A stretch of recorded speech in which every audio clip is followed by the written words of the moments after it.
Welcome to our weekly 3-minute therapy podcast. I'm Dr. Michael Edelstein, clinical psychologist and author. My co-host is Mick Berry, who is an expert at the subject we'll be discussing, which is REBT and modesty. And REBT is rational emotive behavior therapy.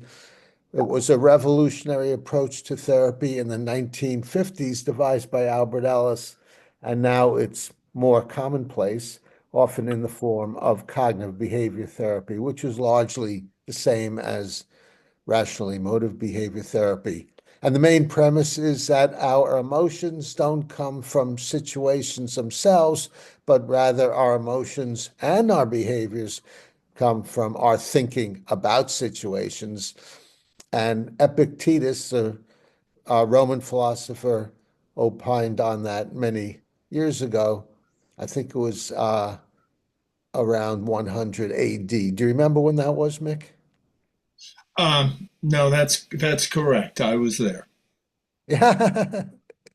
Yep. And uh, and the idea is our disturbed emotions and destructive behaviors come from thinking in terms of demands, musts and shoulds. And there are three main demands. Demand on oneself. Because I prefer to, I absolutely must do well and get approval. And if I don't, I'm no good. And that causes anxiety, guilt, embarrassment, shame. The second must is a demand on others because I prefer others to treat me well and considerately. Therefore, they must. And if they don't, they're no good. And that leads to resentment, hostility, and anger. And then third must is a demand on the conditions of one's life. My life must be fair, easy, and hassle-free. And if it's not, then my life is horrible. And that often leads to addictions and procrastination and worse. Did you want to add anything to that, Mick? Well, you said REBT was based on the premise that our feelings come from our thinking. I'd say that's a little more than a premise.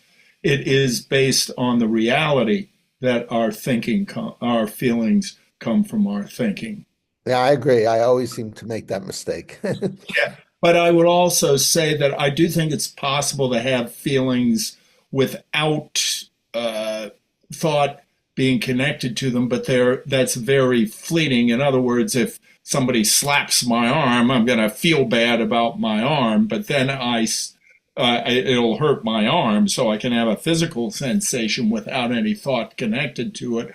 But then I will quickly assess the situation. Somebody just hit my arm, and it could actually be something I'm happy about because it could have been beforehand. They said, if the Yankees win the World Series, I'm going to hit your arm to let you know, and I'm not in the room, and they rush in and hit my arm. And, oh, rather than worrying about the pain, I'm excited the Yankees won the World Series. I'm a Yankee fan. Anyway, that's a long-winded way of correcting what you said.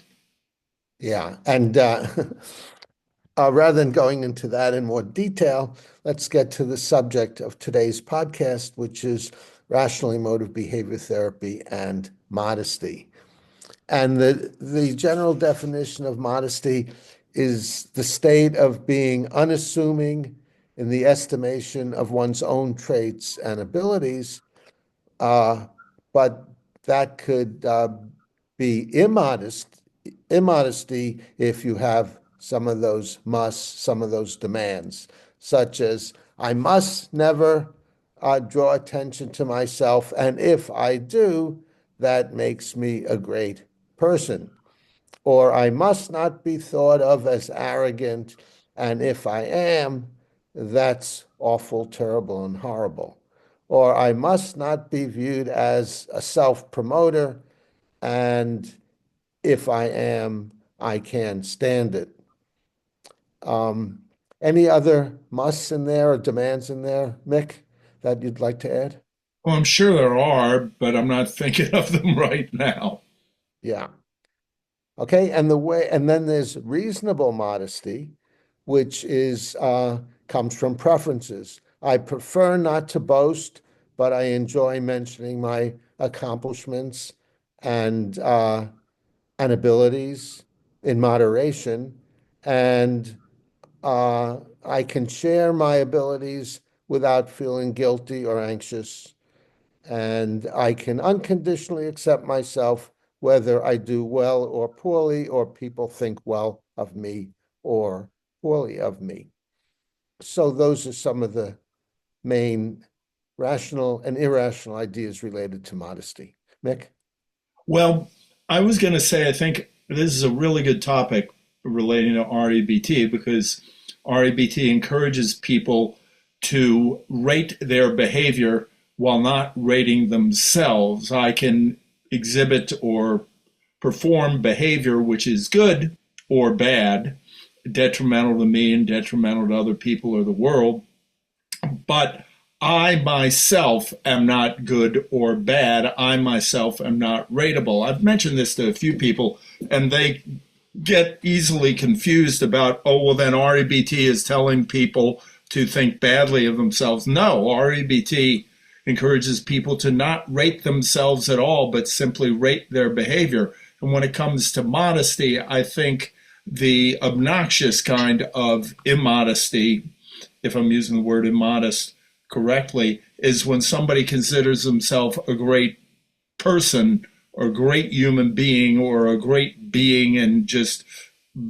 blessed by the universe to be superior to other people because I threw 5 touchdown passes which won the Super Bowl. Therefore, that means I'm a fantastic person. No, it doesn't have a lick to do with your rating or your assessment of yourself as a person whatsoever. There is no assessment of ourself as a person. I remember a paper Albert Ellis wrote called, I think it was 22 Ways to Stop Putting Yourself Down. But I think there's simply one way to stop putting yourself down, and it's called the future. No matter what we succeed at or what we fail at, there is always the future. And I don't care how good anybody is at however many things, there is always the possibility of failure in the future. So the idea of us being a good or bad person is a ridiculous idea. However, it is unbelievably widespread, and I'd say it's something that probably every human being alive and every human being who has ever lived does to some extent, and it does take practice to not rate ourselves, but to rate our behavior. And so I could, let's say, I invent something that creates permanent world peace, something that everybody wants.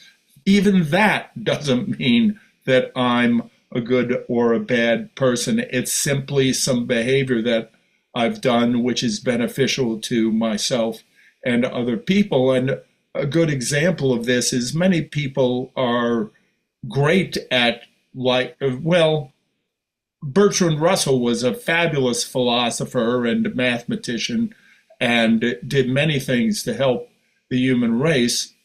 But I know for a fact that his son complained about him because my sister had his son as a teacher. And so he was somewhat neglectful as a father, at least to some extent. So nobody is a good or bad person. And if somebody wants to be modest about something, we can be very proud of our actions and our behavior, but not rate ourselves as a person. Boy, I had a lot to say on that, didn't I? Yeah. And so the question is, how do you get to unconditional self-acceptance, whether you do well or poorly? And the answer is by questioning, challenging, and contradicting your musts. There's nothing you absolutely have to do well. And if you do well, as you said, that just proves you're an imperfect human who acts imperfectly. So rate your behaviors, but don't rate your total self. And show yourself that there are no musts in reality. They're all fictions. There's nothing you absolutely must do, although there are things it's preferable to do or not do, but there's nothing you absolutely have to do. Mick? Well, I heard you say if you do well, that simply means you're an imperfect human being. I think what you meant to say was if you don't do well, that simply means you're an imperfect human being. And if I heard that correctly, that's living proof that you just made a mistake, but there's nothing that means you are a bad person for saying that incorrectly.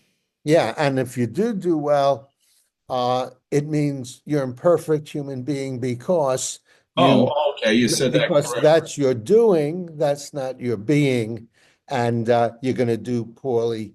Sometimes, as you said, there's the future when you're going to screw up and do poorly at times. Yeah, Mick. Oh, well, I misunderstood what you meant then. However, I was thinking you meant that if you do well, a lot of people would think that was an indication that they are a perfect human being or a wonderful human being, which is often the case. And in fact, I remember my therapist talking with me about I was achieving something uh, pretty momentous.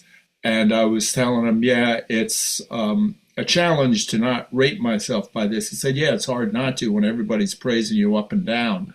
But we always know we're capable of making mistakes. I remember Jimi Hendrix talking about how, in an interview with Dick Cavett, and Dick Cavett said, "You're recognized as the world's greatest guitarist." And Jimmy said, "No, no, no, no. How about the world's greatest guitarist sitting in this chair right now?" He said, "I play, but I know the truth about what I did, and people don't always catch my mistakes, and people don't know how I could have played it better." So I think that's a good example of being modest while he is still, from the musicians I know and the guitar players I know, the gold standard of guitar playing, but he was not arrogant about it, and he was quite modest. And I think he was accepting of himself as a person and not letting all of the adulation get to him to think he was